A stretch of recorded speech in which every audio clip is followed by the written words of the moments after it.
So basically, I'm the founder of Soft Cell Biological. We have a private-public partnership with Dixie State University.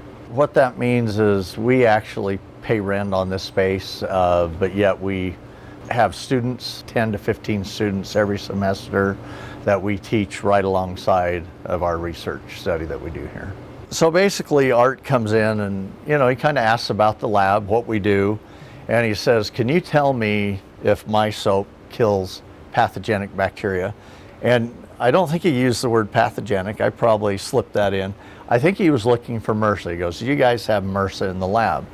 Well, we do. In fact, we've got all kinds of bacteria in this lab that are all pathogens.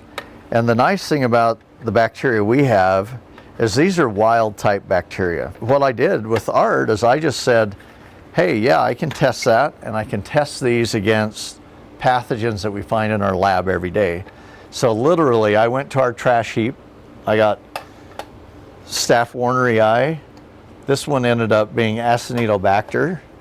That one was E. coli, Pseudomonas aeruginosa, Staph epi, and this one was, which one was this? I'll have to look that one up. Not sure on that guy. But the bottom line is we went through and we tested Art's soap. And so what we did is we got that Staph epi off there, and we put Art's soap on one side and we put sulfotrimeth on the other side, and that's literally methyl resistant bacteria right there. So that basically is a methyl resistant Staphylococcus epidermidis. That's a true pathogen, and Silver Rain knocked that down. So with that, we went through and we tested a whole nother group. This is this Staph Warneri. This is the one we find a lot involved with cellulitis, mastitis, kind of underlying skin infections that guy shows up in. This one's a little tougher. I did this one last night. This is actually, I didn't label the plate, I should have. This is Acinetobacter. This is what was in my body. This is what affects my joint. And literally, this is clindamycin resistant. And I chose that tab for the very reason that that was the antibiotic that they wanted to put me on. Mm-hmm. So this is how well that antibiotic would have treated my infection. So we just went through. Here's another Acinetobacter right here. This one happens to, the Silver Rain works on it, but this one happens to respond to sulfotrimeth. So this one isn't as tough as that other bacterium I just showed you there. Here's E. coli. Everybody's fearful of E. coli. It's not a good bacterium. This happens to be Clinda resistant E. coli. Silver Rain took care of that very easily. Here's Pseudomonas aeruginosa, and this is green. This produces its own green tint, and this was antibiotic resistant to, let's see if I can read that, vancomycin. And that's really, a tough antibiotic. The Silver Rain produced a nice zone of inhibition around that. This is a tough bacteria. This is one that causes a lot of severe urinary tract infections. Once this gets in your body, it's really tough to get out. Bottom line is, this is Enterococcus faecalis. This is the #1 bacteria associated with urinary tract infections. Think about urinary tract infections as,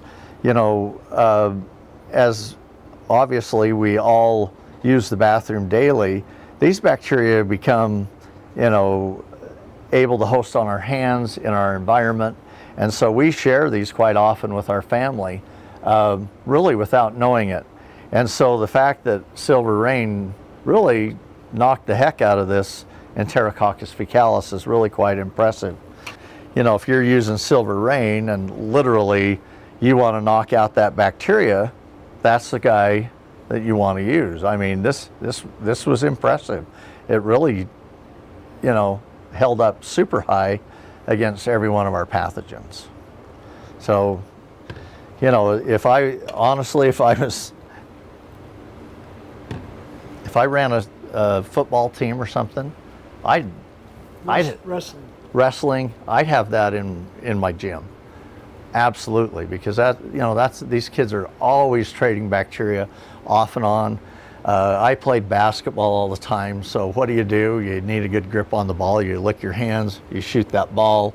Wrestling, obviously, there's tons of contact. Football, tons of contact.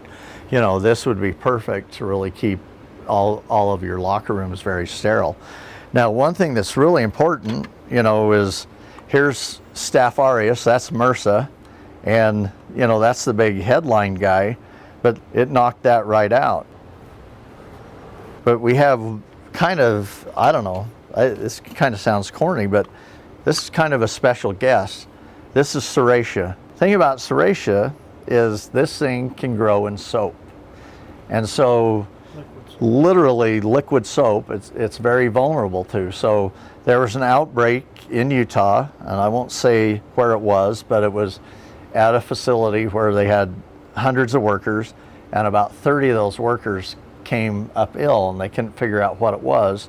They went in and they looked all over through everything, and they found this Serratia was actually living in their soap containers where everybody was washing their hands. So literally they were washing their hands with Serratia bacteria and a little soap. So the fact that this knocks out this Serratia is absolutely, top of the line. Serratia is a serious infector, so it can get in your body and cause all kinds of infections. So Serratia is a out-and-out pathogen, and it'll just pick its spot, what it wants to do. But that can just give you septicemia tomorrow. If you took a good shot off that plate today, you'd likely have a fever tomorrow. You'd be in the hospital, and they'd be treating you for that. So that's a very serious bacteria. So, all in all, this product just absolutely works as good as possible. I did test it against a couple other antibiotic producing products. So this is product 1 and this is product 2, and literally against Staph aureus, this is MRSA, they had no effect. Down here we don't see that as well, but down here we can see that Silver Rain actually just kicked its buns. And we did that with all the way through that same group of bacteria that we showed you. Here's that same Serratia. I don't know if you can see that guy, but that is aggressive. Most bacteria will not try to climb out of a plate like that, but this, so basically the Silver Rain is just in this zone right here with no growth, and it's holding out. That plate's literally 10 days old, and that bacteria still hasn't intruded in on that Silver Rain. That's a really good sign that it's lasted that long. It's intruding on other parts of this plate, but that Silver Rain's really held that back. And that's really one of the bigger pathogens that you want to look out for, and especially one that really can thrive in liquid soap. So Silver Rain is truly impressive.